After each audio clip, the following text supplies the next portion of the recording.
Yo, YouTube, what's up with your boy? Sports and Fitness Rants. I'm back, guys. Click that like button. Subscribe to my channel. What's up, y'all? Welcome back, guys. Welcome back, man. I got another great video for you guys, for you guys. You guys know the deal. We're going to continue to put some light on the 80s and 90s era NBA, the era that I grew up watching, because, again, disrespected over the years a lot with nonsense. But we're going to talk about it in this video was one of the great things of watching the 90s era, guys. Watching the 90s era was the all-star games of the 90s. They were great. They were a great spectacle, man. It was a great show. We're going to talk about that just briefly in this video. And you guys know what to do, man. Turn the volume all the way up, guys, man. Come on, man. Turn it up. Hit that play button. Listen to my voice, man. Remember, these videos are for educational purposes. We're trying to teach you people out here, man.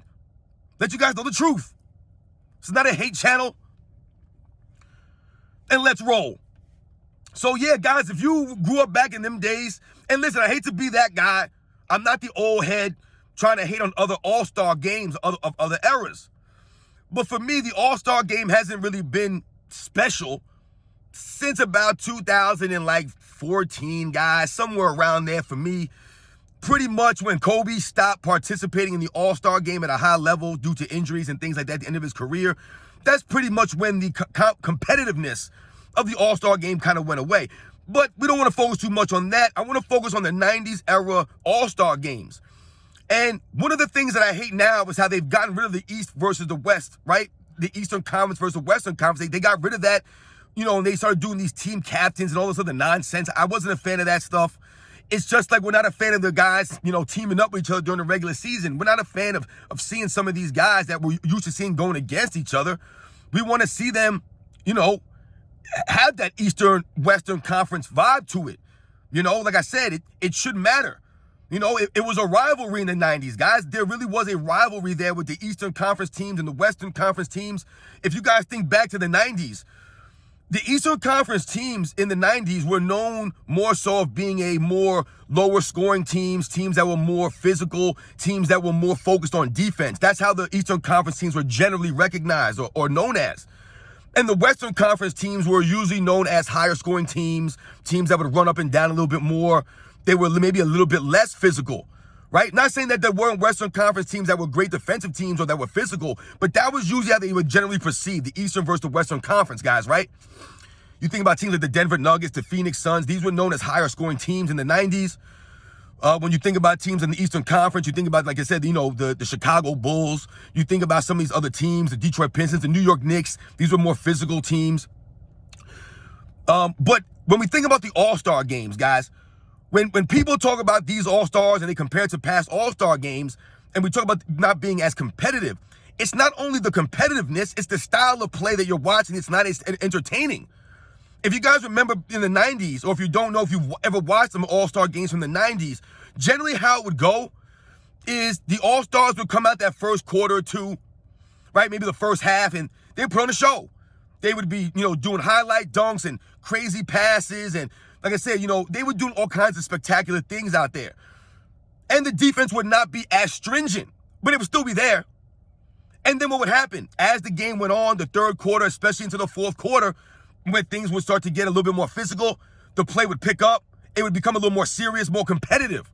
That's how it generally went in the 90s. Now, there were all-star games that I remember where one team would jump on another team early, and that would pretty much be the end of it. They would be up by 15 or 20 points, basically the entire game. But it wasn't due to lack of competitiveness per se or the style of the game. And what I'm talking about when I say the style of the game that you're watching in the 90s or even the early 2000s up until what we're doing now.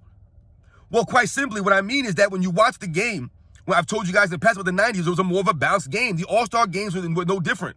It was more balanced. You didn't have guys shooting 60 or 73 pointers in a game, right? Just chucking up shots. You know, there's no in-between game. You had guys playing their regular game. Guys were still posting up, right? Guys were taking mid-range jumpers. They were three-point specialists out there, guys that would take three-point shots. You had the high flyers, right? The game was more balanced. There was more things going on. We think about something like foul calls. People don't really think about that much in an all-star game. You don't think about fouls being called per se because the referees want the game to go. They want to be fluid, right? To put on a show for the fans. The all-star game was for the fans, right? Let's remember that. It's supposed to be a show. The talent, right? The skills of these guys, right? So when we think about fouling, though, you guys may not really believe or understand that in the 90s, these guys were routinely having 25, 30 fouls on a team, guys, for each side. You know, I remember there were games that the Eastern Conference team had like 34 fouls in the game. Think about that, guys, 34 foul calls. And the Western Conference team would maybe have like 28, 27.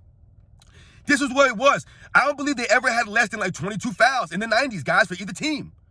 Routinely in the mid to high 20s. Why is that? Because I told you, as the game went on, it would become more physical. Guys would be more aggressive. It would become more competitive. Guys would foul. Right? I told you, these guys did compete to a certain degree. They wanted to win. Especially Michael Jordan. So, when you look at the fouls that are being called now, guys, if you go through the All-Star games from about 2015, 16, somewhere around there, these guys are getting like 3 foul calls. 3! I saw one All-Star game, guys. I believe it was a 2015 All-Star game, guys, right? I think it was the Western Conference. They had 3 fouls, guys. 3.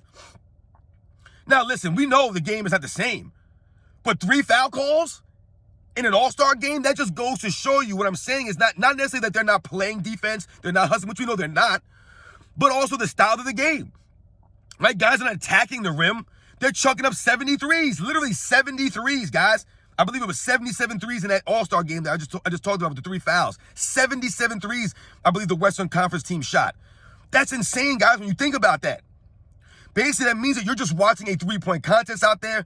Guys are not really attacking, and when they are, there's no one really challenging them. They're just doing these open dunks. And yeah, that might be nice for the first quarter or so. But after a while, it's like, come on, guys, what are we doing here, right? So when we think about the 90s era, that's why it's hard for a lot of people who grew up in these eras, you know, even though I said the early 2000s era, that was competitive. It's hard for these people to watch this stuff now. It's not hate or people, you know, trying to knock these guys or diss them. It's just the way the game is now. Like I said, they're taking 60, 70 threes in an All-Star game. No one's challenging anything at the rim.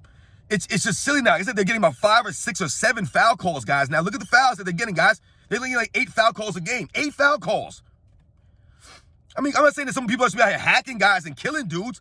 It wasn't like that in the 90s. They weren't trying to hurt each other out there.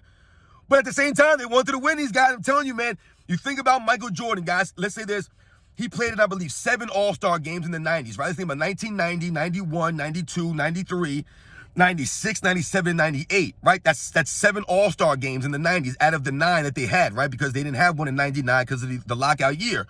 So he played in 7 of the 9, right? He didn't play in 94, 95. We get that. Of those 7, I believe he won 5 of them, guys. 5. And only lost 2 of them. I believe he lost 92 and 93. And if you guys remember, 1992 was a special All-Star game. Special.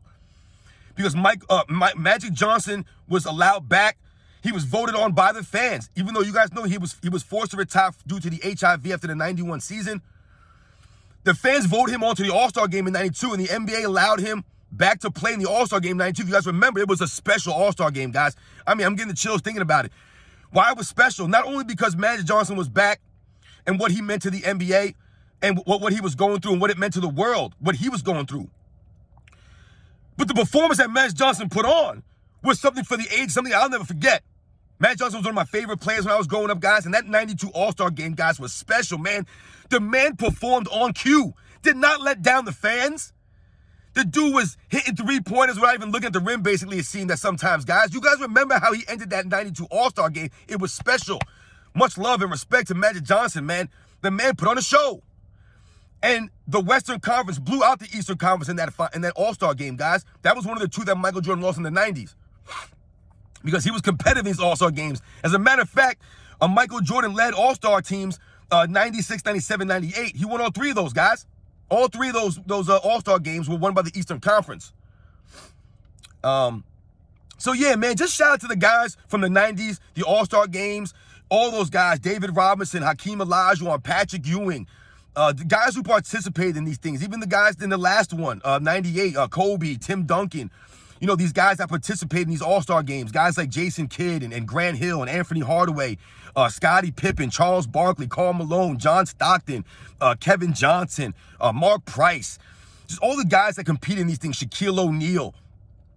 I know I'm missing a lot of guys, man, that compete in these All-Star games in the 90s, guys. I'm just trying to shout some of these guys out, man. just shout out to those guys, man, for going out there, like I said, and putting on a show, man, having heart, having some pride, having a little bit of integrity.